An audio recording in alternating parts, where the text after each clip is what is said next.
My friends, good day. The French are exhausted at work. Let me give you a figure from Le Monde. In 2000, 47% of the French said they were very tired at work.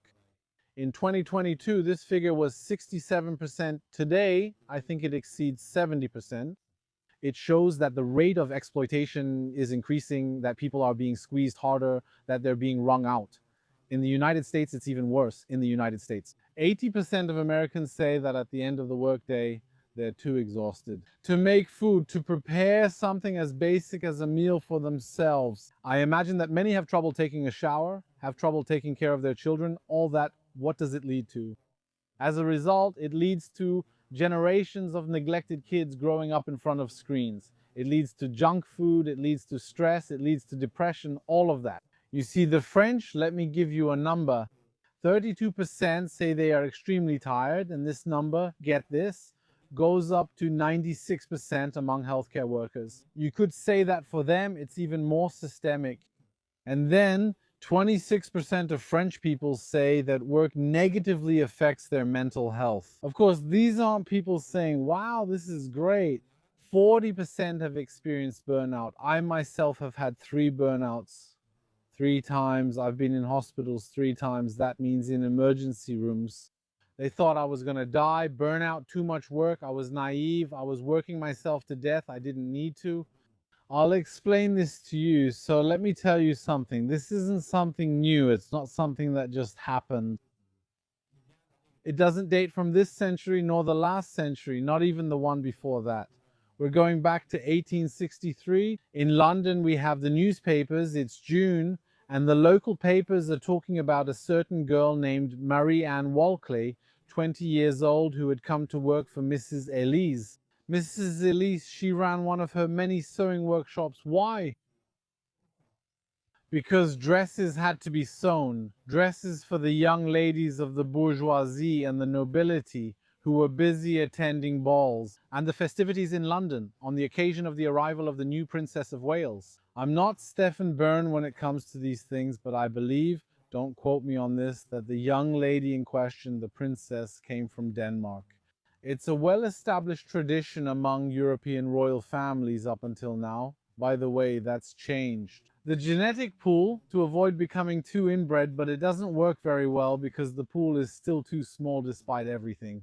So I was saying that during normal times in the workshops of London, people worked the normal working hours, get this, in normal times, were 16.5 hours per day. That means these seamstresses started their work in the morning when they woke up at 6 a.m. They had to be there and then work until almost midnight. And after that, they would collapse from exhaustion, wake up in the morning, and start all over again.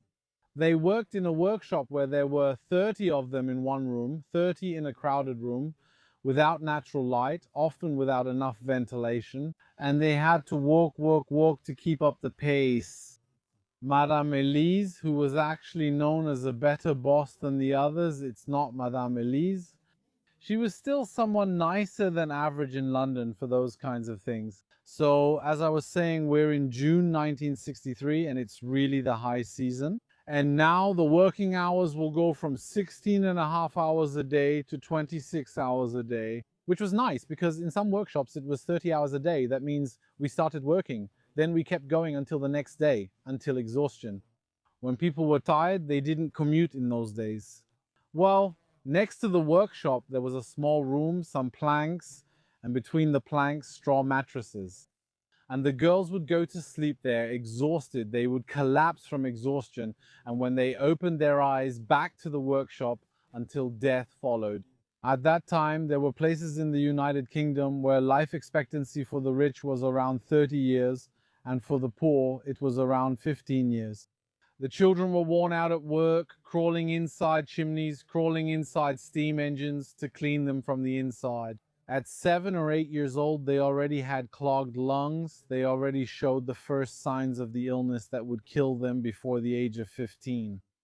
All right, there are absolutely no limits. My friends, I'm just trying to open your eyes to this. When the Factory Act of 1833, I'll have to make a video just about that.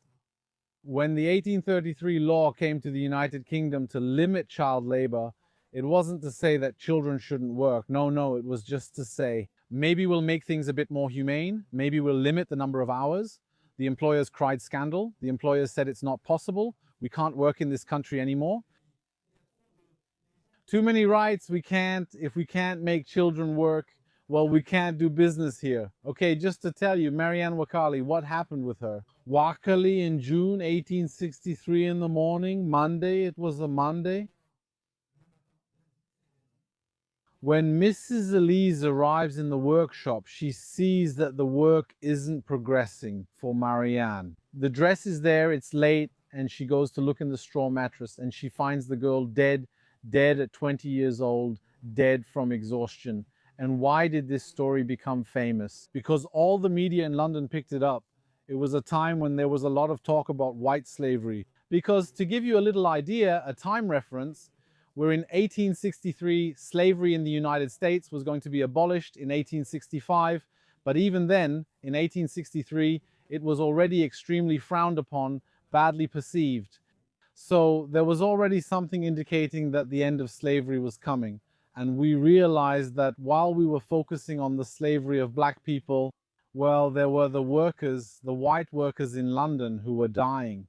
And there is dying from work, dying from exhaustion. At any age, there were some who died at 12, others at 20, others at 25. It doesn't matter, but what I'm trying to tell you is that the powers of money see you as a lemon. They squeeze you. There are no limits. The limit is the one you set. They won't stop, you know, that poor girl when she died.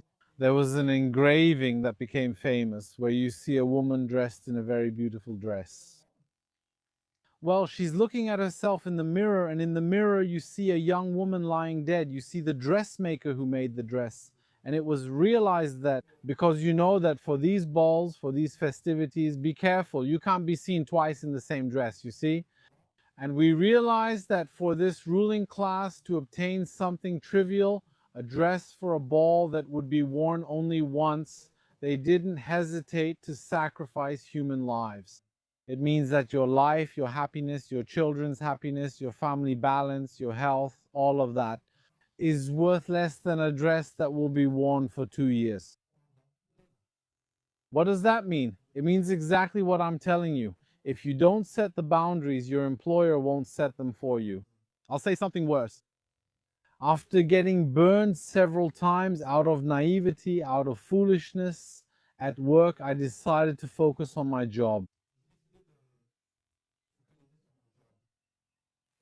Do it, why pay for it, go home. When I left work, I thought I had resigned until the next day. You know what I used to do? I'm telling you about before, after the burnout. Before, when I left work, I took my computer and my phone, which were given to me like an electronic leash by my employer. And what I used to do, as soon as I got home, I plugged in the computer, I checked it. If you see yourself in this, it means you're heading down a bad path. I'm telling you right now. I used to check if there were any emails that came in after. Oh yeah, that one. I'll reply, tap, tap, tap, so-and-so. Oh yeah, wait, I'll call this one quickly. Okay, it's not your father's company. Okay, you won't inherit it, but if you have to, go ahead, I don't mind. If you're inheriting this company, that's fine too. I just don't understand why you're doing it. Let me tell you something.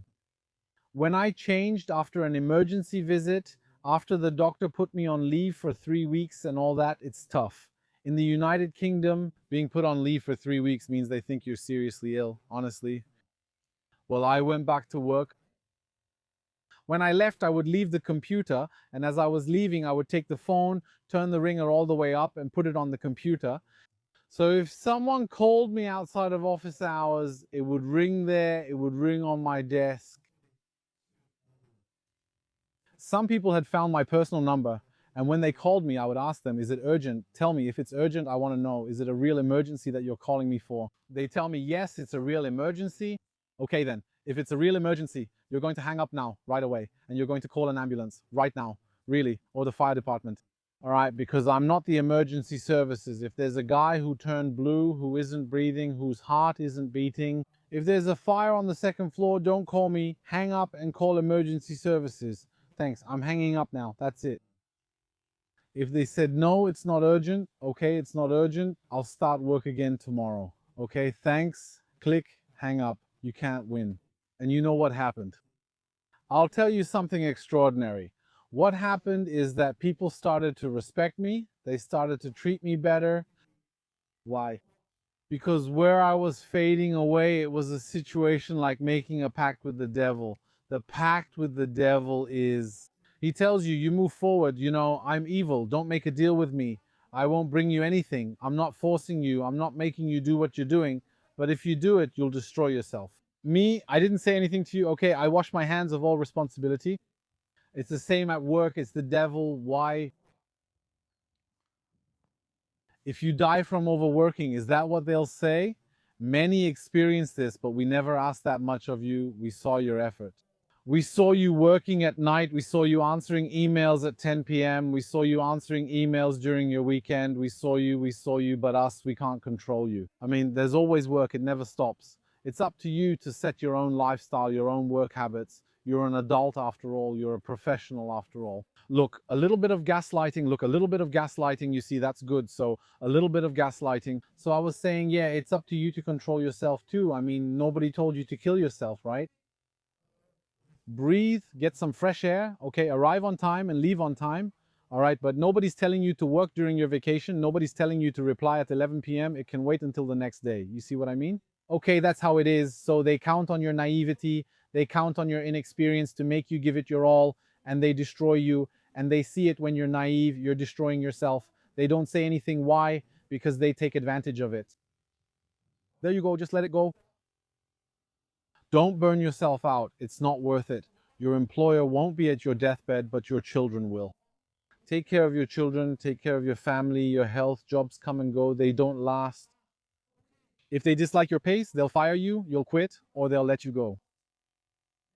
But if you stay physically and mentally healthy, you can go far. But if you sacrifice your physical and mental health for a job, the day your company closes or gets bought out by others or does a layoff, they fire you, well, there you go. You end up with nothing. You've destroyed everything for a company that doesn't even exist anymore in the records.